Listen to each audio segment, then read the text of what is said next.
அந்த காலத்திலேயே முனிவர்கள் தன்னுடைய திறமைகளை வறுமைக்காக விற்று இருக்கிறார்கள்.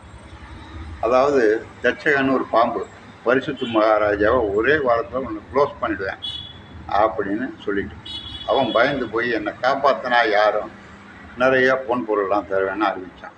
இதை கேட்ட காசுவ முனிவர் அவனை காப்பாற்ற போகிறாரு. தட்சகன் பாம்பு அவனை கொலை பண்ண போகுது. 2 பேரும் இடையில சந்திச்சுக்கிட்டாங்க.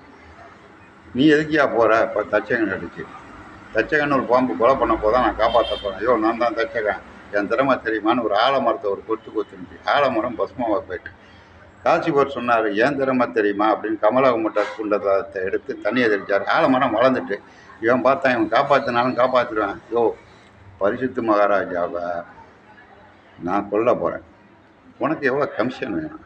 நீ காசை வாங்கிக்க, எதுக்கு காப்பாற்றுற? அவன் பார்த்தான் புலவர், அவன் இருந்தான்னா செத்தான்னா பணத்தை கொடுன்னு வாங்கிட்டு காப்பாற்றாம